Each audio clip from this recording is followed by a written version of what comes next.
Boys are cooking. Boys are live, ready to go. Week 11 NFL action on deck here. We got a game going on right now over Madrid, Spain, and it looks like the Miami Dolphins are now around the 5-yard line. First and goal, so probably going to run that one down. Timeouts for Washington. Only one left. Looks like they'll get the victory. I stayed away from this game, Tom. Do you have anything on this action? I didn't. I mean, I played a Zach Ertz TD prop with the FanDuel boost, and it is absolutely terrible to see that he slipped. The last time the Commanders had it down, they won fourth on fourth. He slipped on a timing route, and he would have been in. So that was the only action I have. I don't have side total. I would have absolutely played the under if I had to, but nothing else for me. Yes, looks like they're going to get the victory here over Washington. Or you never know, because there's still a 2-minute warning. Second down and goal, you stop them, hold them to a field goal. You see what happens here. But just looking at some of the statistics in this game, if I was going to look, obviously Jalen Waddle, 3 for 52, that's not going to get it done. But they still might get one more opportunity to get his over. Do you remember what his total was, Tom, at all? Waddle's receiving? I want to say it was in the upper 60s, if I remember correctly, because he started off the game strong on that first drive where they moved in and went for and had settled for a field goal. But after that, it hasn't been much. Achan's got 98 yards, so he's obviously, let me see if he gets any more carries here to push him over the 100 number. I mean, most people, if you have him with fantasy, 100's big, or obviously you just bet him to get 100. He takes a toss pitch right there, and he does get over 100, Tom, gets down to the inch line here. So it's going to be 30. Right, and Ollie Gordon scored that first TD, so it wasn't Achan. Vulture. Does he vulture it again here, Tom? Because you know they're going to run it 2 or 3 times. No, we'll hit the 2-minute warning here, and then they'll give it to Achan to punch it in. All right, looks like we might get a win and a cover for the Miami Dolphins. We'll keep you updated if anything does change on that game, Tom. We got a good slate today to talk about some weather and windy conditions. Let's start in the Meadowlands today. Green Bay's taking on the New York Giants. You take a look at the spread in this game, 7 to 7.5 all week. Still like that on Game Time, but that number, Tom, 45.5. We're down to 41.5 live. But just do a quick update on the weather conditions. Mid-50s there, Tom, but sustained winds at least over 15 miles per hour, and of course gusting into the 30s. That could be a problem because Jameis Winston is your quarterback. He's not running the same offense that you were with Jackson Dart, where he's going to be able to run around and be flea to feed here. I think that hurts the Giants here more than the Packers with the wind. It does. I'm relatively close. Like it is windy. It is windy today. I will say, I think this benefits Josh Jacobs, which, I think is pretty straightforward there. I talked to you earlier this week about liking Jordan Love over 1.5 passing touchdowns. That obviously still can come through once they get close, but I think this will benefit the player the most will be Wan'Dale Robinson for the New York Giants. He's a player that always has a sub 10-yard ADOT, which is average depth of target. So they are not targeting him downfield. And you want you want Jameis Winston. I see Watson in the chat. You want Winston to push the ball downfield, but that's not going to be the case today due to the weather. So I think Wan'Dale Robinson could really benefit from the game and the weather overall. The way the Packers have played offense the past week hasn't been good. Like against Carolina, they were terrible. Against the Eagles, they were terrible again. I think against the Giants, they will be better. But again, it's also indicative of what the sort of conditions are because you are a little bit healthier. Golden's back at wide receiver. That should help a bit. Your ground game should be able to penetrate. Thibodeau's down there for the defense on the New York Giants. I do think Green Bay win. Now, if this game, Tom, was played in a dome, or let's just say there was, 55 degrees, no wind, I think Green Bay would beat the heck out of them today, which means covering the spread. Today, I still think Green Bay covers, but I don't think we're going to get that smooth offensive game plan. It just feels to me, Tom, Green Bay just win the football game to get out of town. I put it this way. We go into the fourth quarter and the Giants have a chance to win it. I still would be shocked at that point. I think Green Bay levels the deal against the Giants today. I do too. Like this has to be the bounce back spot. Looking ahead to next week, they're at home and they play Minnesota. Yeah. So huge divisional game next week. And obviously all the games are going to be huge to close out the season at this point. But if I think they win this by maybe 10, just based on how the weather is shaping up, I don't think they boat race him in this game. It's going to be close. Who's your guy for the Giants today, though? Is it like Wan'Dale? I mean, that's it because you take he's got Slayton. Well, Slayton's not even playing today. Like the options for the Giants are so limited. Where you wanted to see a lot of options for Jameis because it's fun, but that's an elite defense with a dominant pass rush. You're not going to have much of a ground game. I look at that. What is the I know it's a low number, but let's stray away from those low numbers. What is the team total here? Let me just look up for the. It's got to be 16.5 or 17.5. Yeah, let me see here. So the scoring, would it be under? Or is it just on FanDuel? I think it's under popular. Yeah, let me go all the way down. All right, so you got Giants 16.5. I don't think the Giants get to 16.5 today. I don't think they do. Yeah, I mean, that makes sense. 14, 17 at most Yeah. is what I would expect. Yeah. As it looks like Achane has stopped Phew. Actually, it's not a bad thing. Oh, at wait a the second. No, it's fourth down now, right? So you got to kick the field goal. you have to kick the field goal at this point. So Man, they're if you had an stopped. 8-chance ticket today on an anytime touchdown, because also, Tom, if you remember, I think he caught the pass and got them down to the inch yard line before too. And then He got him inside, Yeah. and then again, you're seeing that he Ollie Gordon vultured the other Yeah. one. Well, which is came not right great back to out on see. that point. So Miami's got three.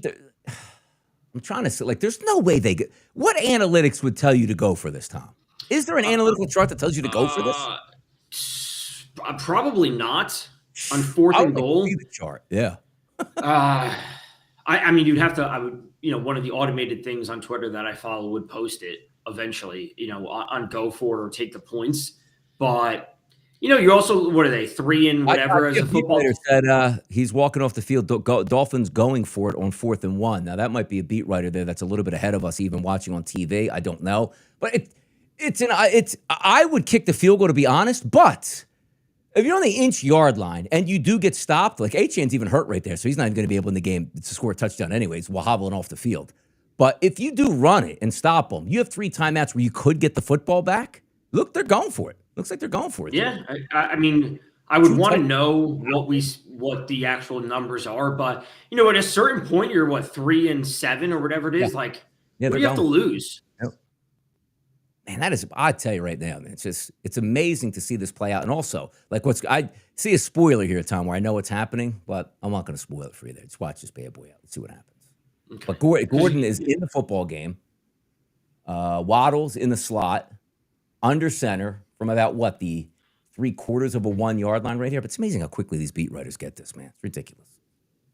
I would, it's like you're watching it on TV. I'm watching it on NFL, NFL Plus, whatever it is.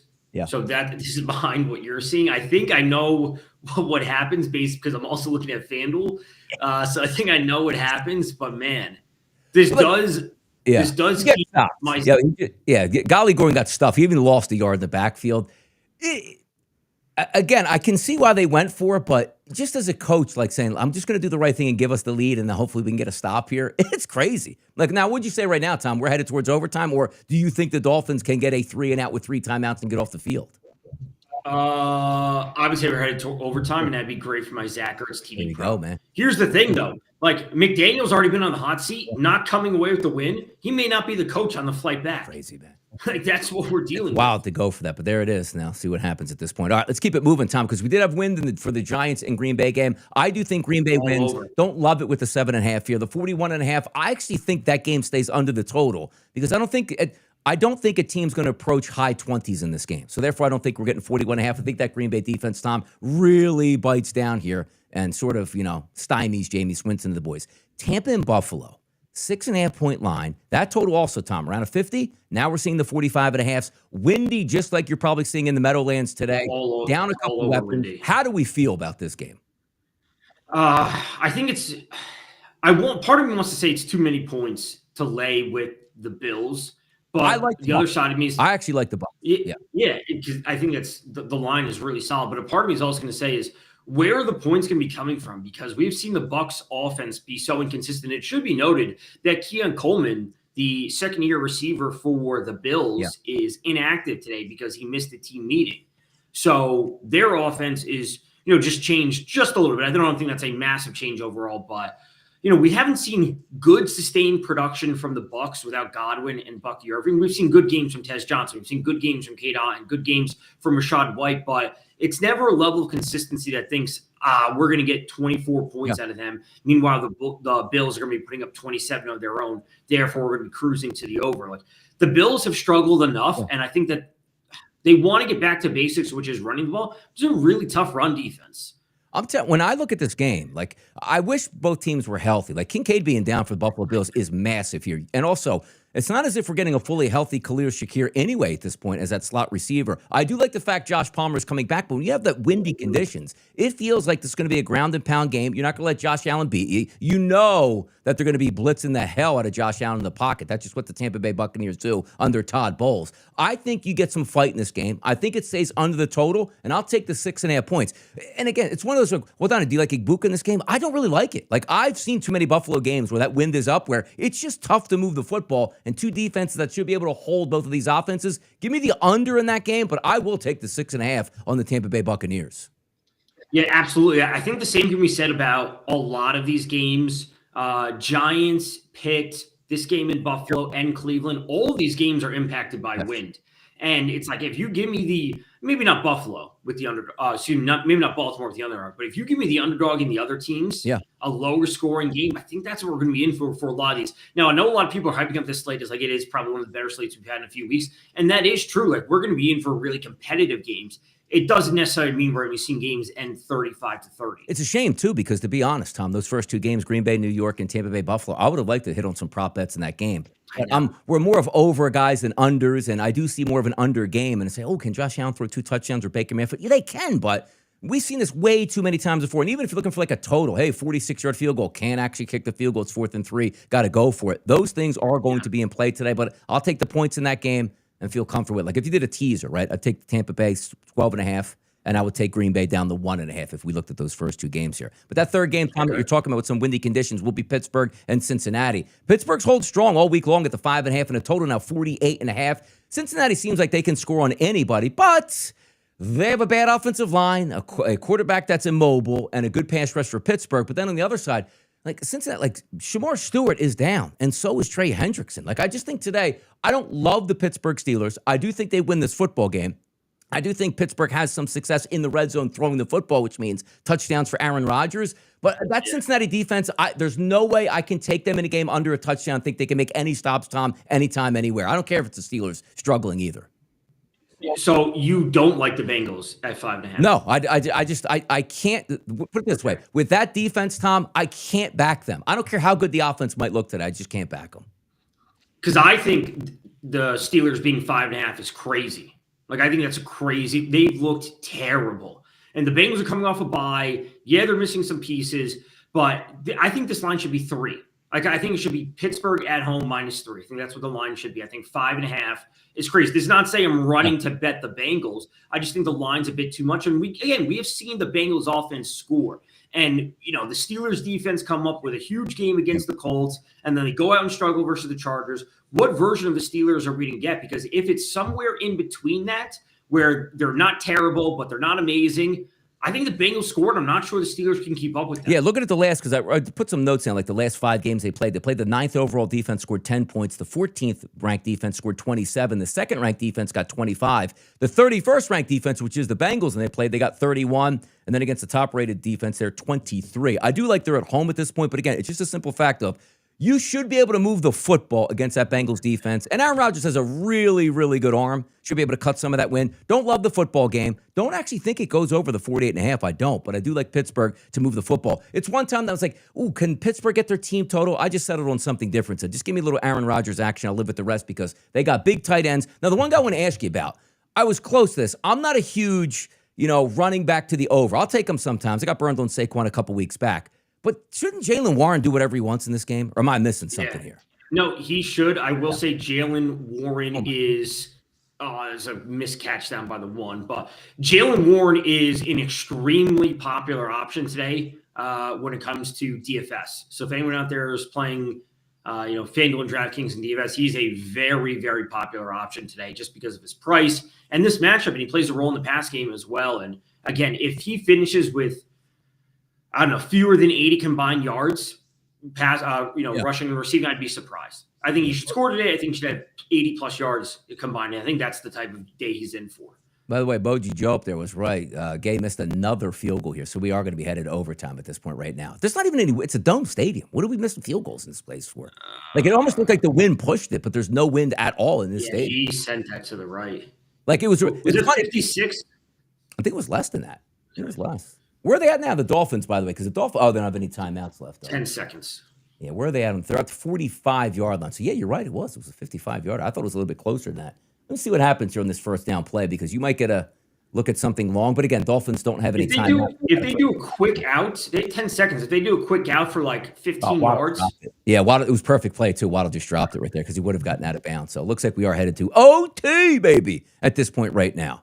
It does keep my Zach Ertz TD prop alive. So there you go. Yep. We'll see if Achane comes back. He's questionable, they said, but a lot of times they probably thought the game would be over, so we'll see if he returns in overtime. Davis Mills taking on Cam Ward. One of the games where I didn't spend too much time at all with Tom. 7.5 now down to 5.5. Total 37.5. I do think Mills can be decent in this game, but I didn't touch a side, a total, or a prop in this game. Did you look anywhere in this one? I did not. I briefly looked at Woody Marks' numbers just because I think he really should be taking a step forward in the offense. I have the Texans in a pick'em pool, but that's it. I have no other bets in this game. It is terrible. Again, if you told me this game ended 17-10, 20-13, like that's the type of game that we're in for. No interest in this game. By the way, just what did you watch that last play? Because Achane is back in. Like, if you got a prop for him, you're loving that. That's just like a free 35, 40 yards for Achane right there. That's pretty funny. But they're headed to overtime. We'll keep the people updated on the latest. Good one here in the AFC, or it's NFC North. Chicago and Minnesota, Williams and McCarthy at quarterback. This line's hovered, Tom. 2.5 threes all week long, so you got a good competitive game of what we anticipate. 47.5 to 48 now in the marketplace. I do like Minnesota in this game. You look at the past couple games that Minnesota's played, it's like, ooh, maybe some tougher competition, better defenses here. I think there's a way that McCarthy has success. I was worried a little bit about that banged-up throwing hand that he got beat up a little bit, but at full practices this week, I think he's wearing a little bit of a bandage over top. But when I look at this, the wide receivers for Minnesota should have an advantage against Chicago's secondary. I think Minnesota wins this one. I'm on Minnesota minus 2.5. That's what it is on FanDuel. It's 3 on DK, so of course, always get the best line available. But I'm on Minnesota. You look back at last week, and like diving really deep in wide receiver metrics can be tricky because it's like, is it game script? Were they bad throws? But when you look at catch rate over expectation, which is similar to pass rate over expectation, but it's obviously for receivers, like Justin Jefferson is underperforming massively. Addison is underperforming massively. When you have a catch rate at 50%, that is terrible. Now, one of the throws that McCarthy had that led to a pick last week, Justin Jefferson slipped or whatever it was. So it's not McCarthy's fault, but the point being is that there is production left on the table for Jefferson and Addison. And if there's a matchup against the Bears secondary, like this is the matchup that they can exploit that and bounce back. And everyone's going to look back to last week and be like, last week happened. It's against the Ravens, whatever. It's the Ravens defense that's getting healthier.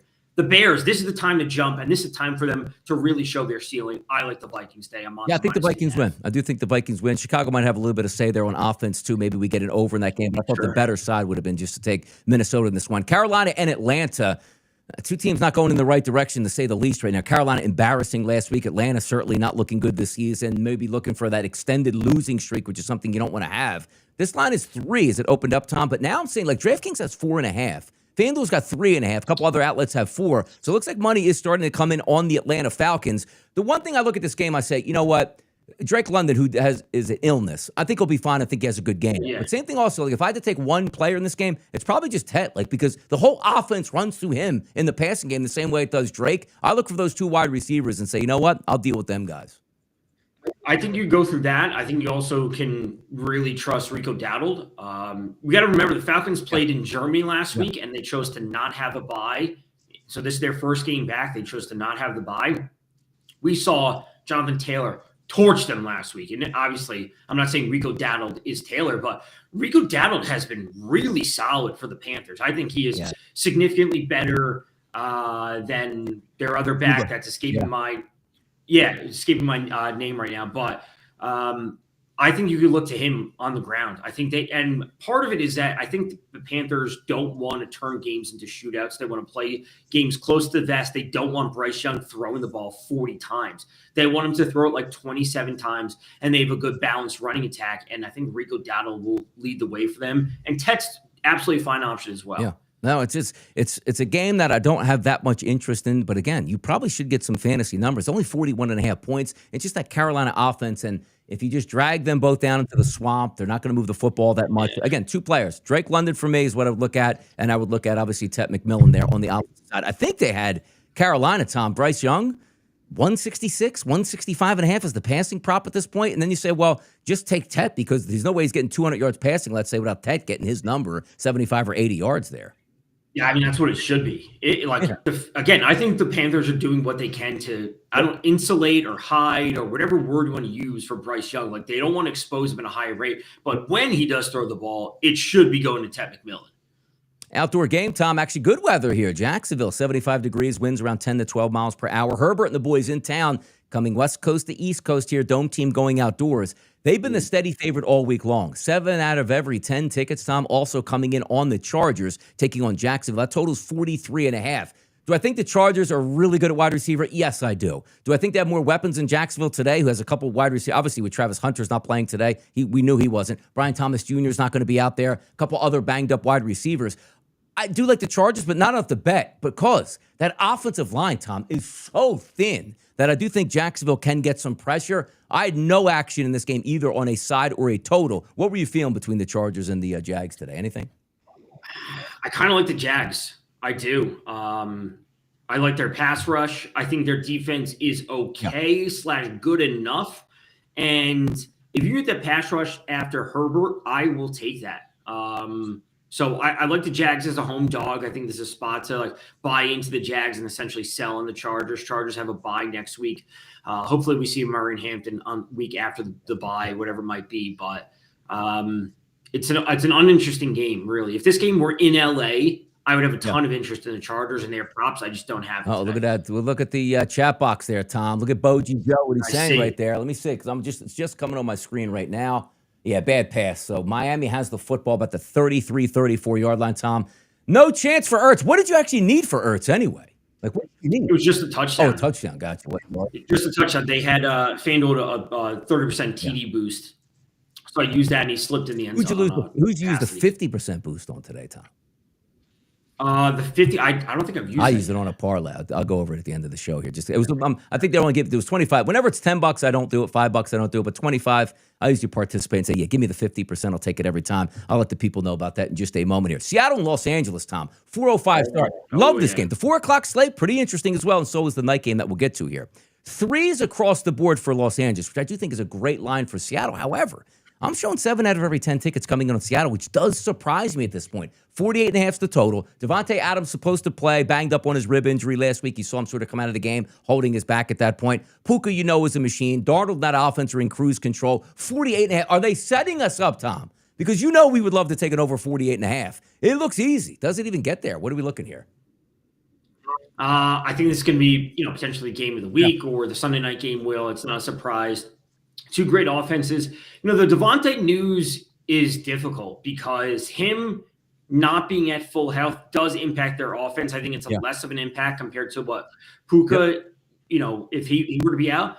But I talked to you earlier this week about liking Matt Stafford under his passing prop. It's 268.5. I like him under that. I don't think the shootout potential is there nearly as much as what the fans want to see. When we see Seattle boat racing the Cardinals or Seattle boat racing the Saints when they're at home in some of these home games, none of that really matters. When we see the Rams putting up a ton of points against the 49ers defense, who was completely decimated by injuries, that really doesn't matter. Now we have two good defenses going against each other, or really good defenses.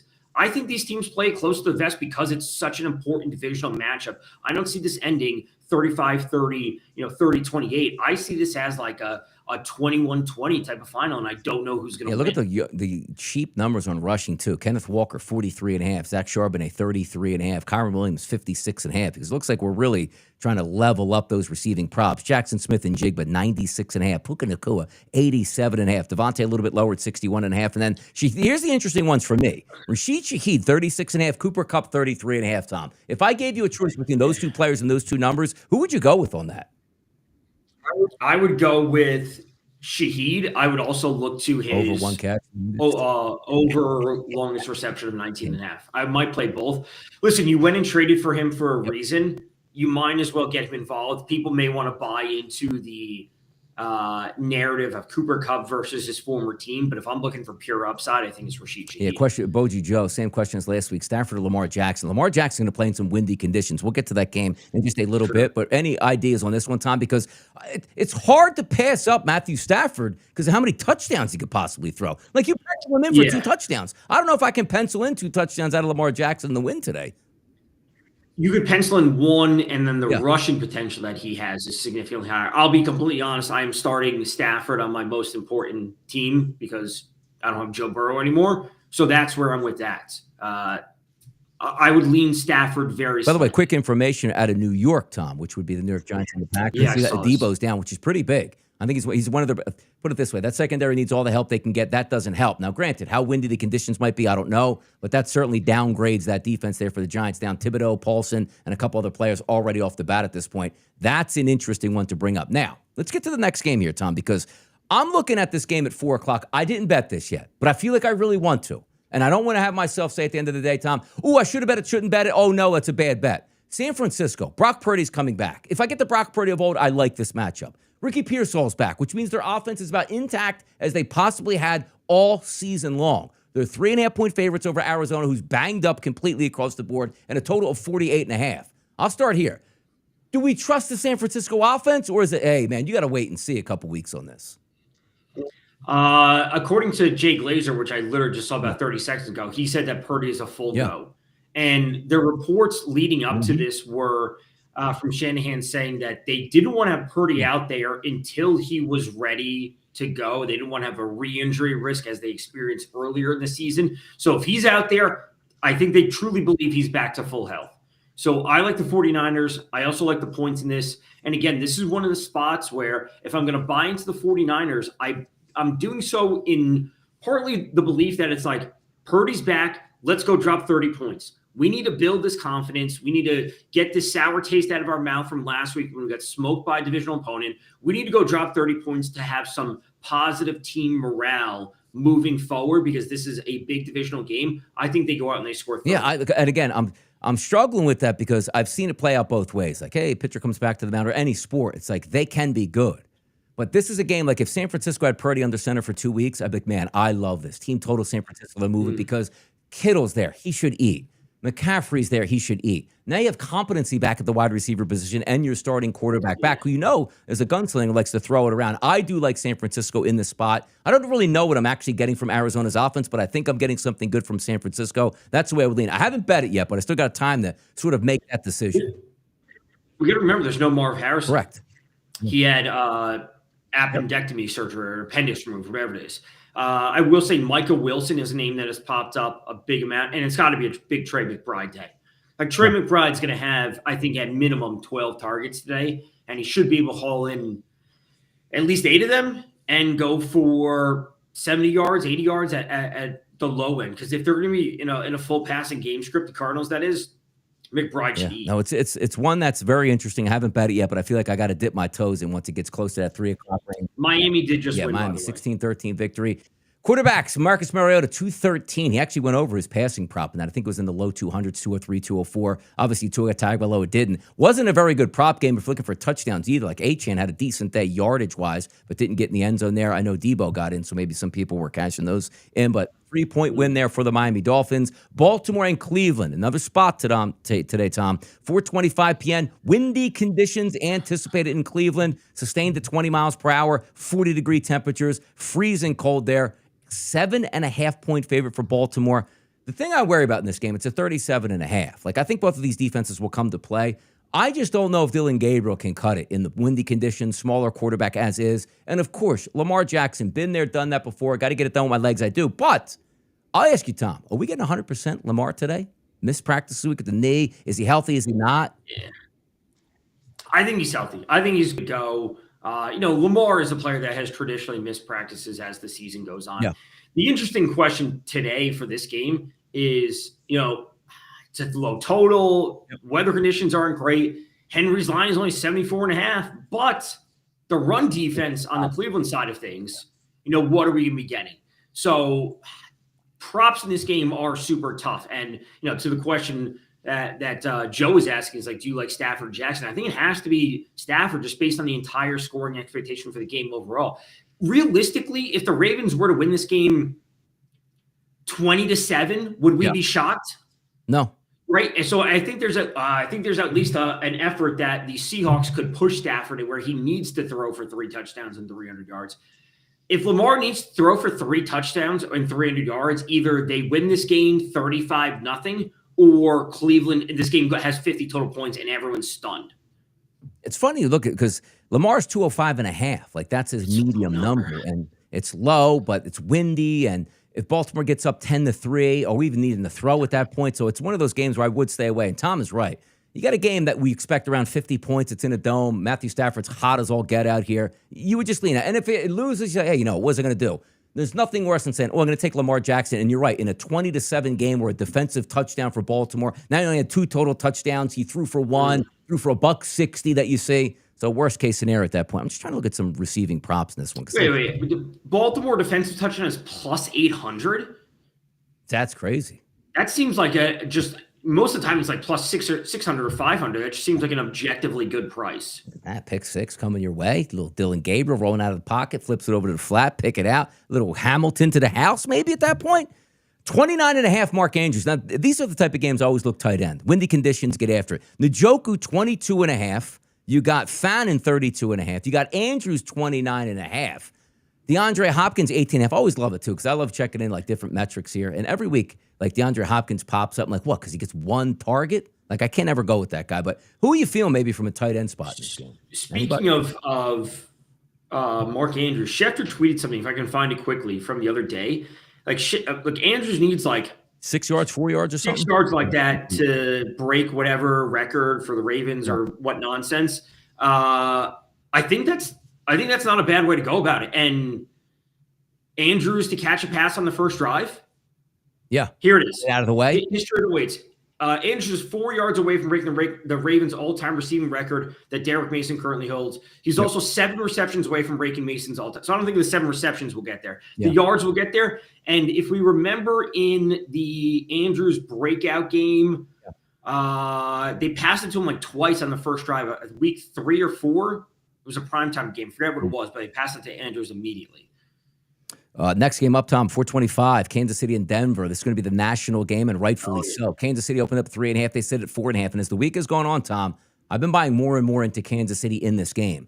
An extra week to prepare. Steve Spagnuolo's defense here. Struggles there of Bo Nix, excuse me. I trust Patrick Mahomes and that offense more in this game. I think they win this one. And even, if I liked it at 3 or 3.5, I'm certainly not going to say I don't like it at 4.5. I do think Kansas City wins this football game. By the way, that FanDuel parlay I had in today with the 50% boost, it was Kansas City money line paired up with the Green Bay Packers money line. It's like a plus 128 number on both of those money lines. That's where I went. But as the week goes on, Tom, look, I like Denver. It's nice weather conditions. Yeah. I just think Kansas City's the better team today. I just do. I couldn't agree more. Yeah. Really, I have said this before, to various people on various shows about Denver. I think Denver are frauds. Their offense looks terrible, absolutely terrible. A couple of weeks ago against the Texans, Bo Nix had 6 passing yards through a quarter and a half. Yep. Terrible. Now, granted, Houston's a good defense, but when you look at their schedule, top to bottom, who have they beaten that's impressive? They had a miraculous comeback win against the Eagles. Mm-hmm. Okay, you could say the Eagles are a good team. They beat them. Yep. The Texans have a great defense, right? Those are the only 2 impressive wins. You beat the Titans, the Bengals, the Jets, the Giants, the Cowboys, and the Raiders. None of those are impressive. I think the Broncos are overperforming based on their actual skill, and their record is inflating them. I will take the Chiefs in a bounce-back spot coming off a bye. I don't think Bo Nix has it in him to keep up with Mahomes. Passing props in this one, Mahomes 261.5, Bo Nix 218.5. The rushing props are interesting because, again, you're dealing with a lot of people hoping R.J. Harvey can have a breakout game because J.K. Dobbins, I don't think is even coming back for the rest of the season. Yeah. Kareem Hunt, I think, is decent at 43.5. And you say, well, where's the other running backs there? Well, also, Isaiah Pacheco not expected to come back in this ball game either. Wide receiver props in this one, just taking a quick look. Rashee Rice, 76.5. Kelsey, 42.5. Sutton, 47.5. Any props come your direction in this one that you were looking at? It might have to be Sutton if I truly expect the Chiefs to be out in front and the Broncos playing from behind. It has to be Sutton. Tim Patrick is fine. Pat Bryant is fine, but I think Sutton is still the guy for me when it comes to Broncos. Like, get your best player the ball. Yeah. And since you don't have Dobbins anymore, get the best player your ball. You're going to be from behind. That's how you have to go about things. Yep. It's a good game there, but I do think, again, money line there on the Chiefs paired up with the Broncos. Again, it's similar. It's the funny part about that too is like, if I was like, which way should I go with this? I had a teaser on FanDuel. Like, let me just see the way it's, Tom. Minus 144 if you wanted to tease Green Bay and Kansas City together. And I was like, that's ridiculous. Just take a money line just to win the game. What, the 2.5 points going to make a big difference and save you on that? Absolutely not. But teasers are out of control, which they used to be decent, but those numbers are so high. I do think Kansas City wins. And then put some time right back in the race for that AFC West. If Denver wins this game, they will win the AFC West. It's really not hard to say. 5-5 Kansas City would be. But for me, I just think Kansas City starts that comeback off a bye. I just think they're the better team and fresher. I think they win it. I think it's that simple. And, this is a huge game for the Chiefs, like you said. Like, they are currently not in a wild card spot. Yeah. So the fact that they're so far behind in the division and then pile this potential loss, I don't see the Chiefs losing. Yeah. Can I see a world where they don't cover? Yeah. Maybe, but I'll take the Chiefs. Yeah. Final game of the today, Tom, 475, 476. It's Detroit and it's Philadelphia. 2.5 all week long here for those Philadelphia Eagles. A lot of ticket counts here coming in on Detroit. Total is at 46.5. The Philadelphia Eagles just waiting on, I guess, seeing if Cam Jurgens is going to be active at a full practice on Friday. And if they are, this is every single starter that you started opening day with, Tom, will be active and available for the Eagles. That's not the case here for Detroit. Down a really good tight end. Down a couple secondary guys. Eagles are the home team tonight. This is going to be a great game, but I'm just going against the public in this one. I think the Eagles win. I think they can win by 3 points here. I think Jalen Hurts does wake up. And I put a TikTok video out this week. Anger in the streets on the wide receivers and the Eagles. This is not the same defense you're going to face that they saw last week from the Packers. Like, it's a defense that you are going to have to get after because why? Detroit's offense, I don't care how good the Eagles are. They're going to be throwing it. They're going to be aggressive, and you're going to need to score. I do think A.J. Brown does get 5. I don't even want his yards, Tom. 5 catches. 2-3 rocket screens out there, maybe a couple deep balls. I think he catches 5 balls tonight. I think Jalen Hurts does okay, which means I think he can get to his passing prop and throw a couple touchdowns. Okay. Yeah, like you said, there are a lot of different factors in this game, Part of my thoughts would be if the Eagles' offense continues to operate this bad against this type of defense, so not compared to what they saw last week, but if they operate this bad against this type of defense, those are very concerning signs. Yeah. So I think the Lions can go out there and give us 3 touchdowns of their own. Like, I think they will be able to get to 21. It's a matter of what the Eagles' offense will do. Can they get to 24? Can they get to 27? So I would lean points in this game. I don't love it, but I would lean points in this game, and I'll take the Eagles at home at -2.5. Obviously, I'll be live later tonight for this entire game with plenty more to say and more props in pregame. But I lean points in this game to start. And also, looking at this, I do like Jamar. I like Gibbs. Gibbs anytime touchdown makes a lot of sense. And the one thing about Detroit, which forget the team total sometimes for them. Just take their over touchdowns. They are so damn aggressive everywhere. It usually factors that they're going to score touchdowns as opposed to field goals. When 3 touchdowns, 3 field. No. It's not going to be that way. It's like 5 touchdowns and 1 field goal because that's what they do. But also from an Eagles perspective, you're right. Like last week, just when you watch that game play out Monday night, it was like both of these teams know the game now. They're not. Who makes the first mistake? Don't do that. Punt, play good field position, play good defense. That's not Detroit's MO. Detroit is, we are going to be aggressive the entire game, and it's up to the Eagles. The Eagles are going to be like, you know what, Tom? Lay back in the first and second quarter and see what happens. You do that, you lose this game to Detroit because they'll be hammering all the way. So I do think that makes a lot of sense. But good card today. 13 total games. First game ended up in overtime, which I didn't have any wagers on. But the rest of the games will start in a couple minutes, Tom. Give the people out there what you're looking at maybe for today. Yeah, I'm looking at, I talked to you earlier in the week, Jordan Love over 1.5 passing touchdowns. I didn't mention that specifically before. Obviously, the win plays a factor in that a little bit. We can get some shorter passing touchdowns, but I really do think the Packers need to go out and put up a ton of points. Again, like the team morale is so low for the Packers after losing back-to-back home games against the Panthers, who are by far an inferior team. And then you lose to the Eagles, which is a coin flip matchup, which is what it was, 1.5, but you look terrible in it. Like if the Packers had lost that game 24-21, I don't think I would be looking at this spot for Jordan Love, but I think the Packers need to go out there and roll the Giants to have this team morale. So I like that. I like Stafford under his yards. I know we talked about him from a fantasy perspective, slightly different. I think the number's a little bit too high, and this is like a sell spot on Stafford. Like, he's been unbelievable over the past few weeks, but I think this is a time to sell on him in an objectively tough matchup. Yeah, for me, again, Packers-Chiefs moneyline parlay was minus 117 at FanDuel. Used a 50% boost. You get it to plus 125, something in that range here. Also, A.J. Brown tonight, just one of those squeaky, like, hey, owner was there, practice, don't apologize. I promise I'll calm down, which means, Tom, 2 catches in the first quarter, and away you go. We already hit on A.J. Brown a couple times when he's been real angry this year. I think he hits on it again tonight. Don't worry about his yards. We'll get 5 catches from me tonight, but that'll do it, Tom, for the show. I will say, I did play Mark Andrews' catch on the first drive. Yes, smart move. And by the way, he does get 30 yards today. They love it. He might even get a touchdown on top of the board, and we'll see what happens at this point. But we're ready to go. We'll get after it. Tomorrow night's Monday Night Football game, Tom. Dallas, Las Vegas. 50-point total. We'll have some good action for that, and the boys will be back in town for that. So look forward to it, right? Absolutely. All right, boys. Be good.